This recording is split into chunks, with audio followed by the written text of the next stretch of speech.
Hello అండి. అందరికీ 'wife of సూర్య' కథకు స్వాగతం. ఈ కథను పూర్తిగా వినిన తర్వాత మీకు నచ్చినట్లయితే తప్పకుండా లైక్ చేయండి. అదేవిధంగా సబ్స్క్రైబ్ చేసుకుని ఎంకరేజ్ చేయవలసిందిగా మనస్ఫూర్తిగా కోరుకుంటున్నానండి. మరిక ఆలస్యం చేయకుండా కథలోకి వెళ్దాం. మరుసటి రోజు ఉదయాన్నే చందు నిద్ర లేచి తన అమ్మా నాన్నలకు ధైర్యాన్ని చెప్పి పోలీస్ స్టేషన్కు బయలుదేరటానికి సిద్ధమవుతుంది. అమ్మా చందు, నేను కూడా నీతో పాటు వస్తానమ్మా అంటాడు చందు తండ్రి. వద్దు నాన్న, నేను వెళ్తానులేండి అంటూ తన ప్రయాణాన్ని సొంతంగా మొదలుపెడుతుంది. నవీన్ తనకు సహాయం చేస్తాడనే నమ్మకంతో వీరన్న ఆటోలో నేరుగా పోలీస్ స్టేషన్కు బయలుదేరుతుంది. చందు పోలీస్ స్టేషన్కి వెళ్ళేసరికి నవీన్ తన క్యాబిన్లో కూర్చుని ఏదో వర్క్ చేసుకుంటూ ఉంటాడు. నవీన్ను చూడగానే చందుకి కొంచెం ఊరట కలుగుతుంది. తన క్యాబిన్లోకి వచ్చిన చందుని చూడగానే నవీన్ ఆందోళనగా కుర్చీలోంచి లేచి దగ్గరకు వస్తాడు. అతని కళ్ళల్లో టెన్షన్, ఏం జరిగిందో తెలుసుకోవాలనే ఆతృత స్పష్టంగా కనిపిస్తాయి. నవీన్ ఆతృతగా గొంతులో కంగారుతో, చందు, నువ్వా? అంతా బాగానే ఉందా? సూర్య ఏమైనా ఇబ్బంది పెట్టాడా? ఎలా ఉన్నావు అంటూ అడుగుతాడు. ముందు కూర్చో చందు అని ఆమెకు కుర్చీ చూపిస్తాడు. చందు కుర్చీలో కూర్చుంటుంది. ఆమె చేతులు వణుకుతుంటాయి. రాత్రంతా నిద్రలేని కళ్ళు, ఆందోళనతో వాడిపోయిన ముఖం ఆమె పరిస్థితిని తెలియజేస్తాయి. ఆమెకు లోపల పేరుకుపోయిన బాధ, కోపం, నిస్సహాయత అన్నీ ఒక్కసారిగా బయటపడాలని ప్రయత్నిస్తాయి. చందు గొంతులో బాధ కన్నీళ్లతో, నవీన్, నేనిక అక్కడ ఒక్క క్షణం కూడా ఉండలేకపోయాను. సూర్య, అతను అస్సలు మారలేదు నవీన్, రాత్రి కూడా అంటూ ఆమె మాట తడబడుతుంది. కళ్ళల్లో నీళ్లు నిండుతాయి. నవీన్ ఆమె మాటల్లోని బాధను గ్రహిస్తాడు.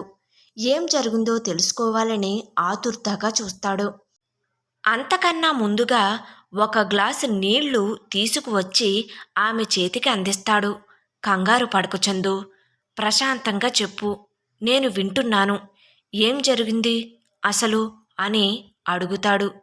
చందు తన చేతిలో ఉన్న నీళ్ల గ్లాసులోని నీళ్లు త్రాగి ఒక దీర్ఘమైన శ్వాస తీసుకుంటుంది.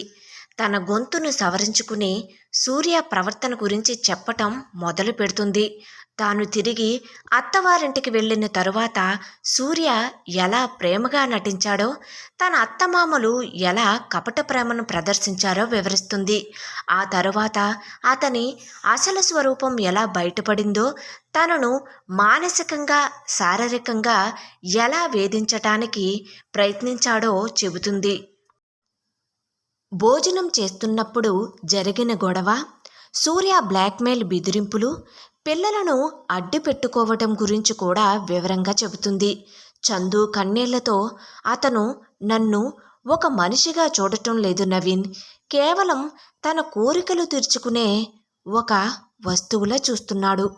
పోలీస్ స్టేషన్ చుట్టూ తిరుగుతున్నావు, నీకంత ధైర్యం ఎక్కడి నుండి వచ్చింది అని బెదిరింపుగా మాట్లాడుతున్నాడు.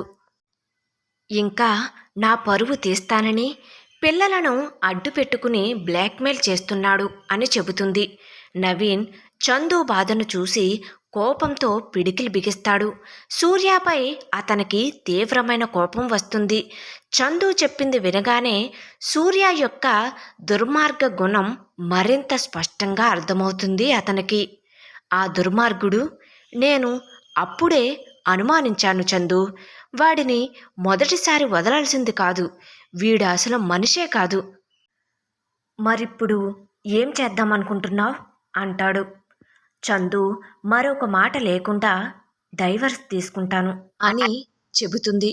ఆ మాట వినిన నవీన్ చందు వైపు ఆశ్చర్యంగా చూస్తాడు. ఒక ఫ్రెండ్గా ఆమె తీసుకున్న నిర్ణయం ఎంత కఠినమైనదో అతనికి తెలుసు. డైవర్స్ అనేది అంత చిన్న విషయం కాదని, అది ముఖ్యంగా సమాజంలో ఒక మహిళకు అతిపెద్ద సవాలు అని అనుకుంటాడు. నవీన్ గొంతు తగ్గించి మెల్లగా, చందు, నాకు నీ బాధ అర్థమవుతుంది. సూర్య చేసింది క్షమించరాని తప్పు. అతడు నిజంగానే ఒక రాక్షసుడు. కానీ డైవర్స్ తీసుకోవటం చాలా పెద్ద నిర్ణయం. నువ్వు బాగా ఆలోచించావా? ఇది నీ లైఫ్ని పూర్తిగా మార్చేస్తుంది అంటాడు. చందు నవీన్ కళ్ళల్లోకి సూటిగా చూస్తుంది. ఆమెలో ఏమాత్రం సంశయం లేదు. ఆమె కళ్ళల్లోని నిశ్చయం నవీన్ను ఆశ్చర్యపరుస్తుంది. చందు కళ్ళల్లో నిశ్చయంతో కన్నీళ్లు తుడుచుకుంటూ, నేను చాలా ఆలోచించాను నవీన్. చాలా రోజులు ఆలోచించాను. ప్రతి నిమిషం నరకం చూశాను. నేను ఆ మనిషితో కలిసిక ఒక్క క్షణం కూడా ఉండలేను. అది నాకే కాదు, నా పిల్లలకు కూడా మంచిది కాదు. వారికి ఒక ఆరోగ్యకరమైన ప్రశాంతమైన జీవితం కావాలి. సూర్య లాంటి తండ్రి వారికి అక్కర్లేదు. నా పిల్లల భవిష్యత్తు కోసం నేను ఈ కఠినమైన నిర్ణయం తీసుకోవలసిందే. నేను డైవర్స్ తీసుకోవాలని గట్టిగా నిర్ణయించుకున్నాను. దయచేసి నాకు హెల్ప్ చేయి నవీన్ అంటుంది చందు. వైఫ్ ఆఫ్ సూర్య కథ కొనసాగుతుంది. ఈ కథకు సంబంధించిన మిగిలిన అన్ని పార్ట్స్ కూడా మన ఛానల్లో ప్లేలిస్ట్లో సేవ్ చేయబడి ఉన్నాయండి. ఒకవేళ మీకు ఇంట్రెస్ట్ అయితే కనుక వెళ్ళి చెక్ చేయొచ్చు. Thank you.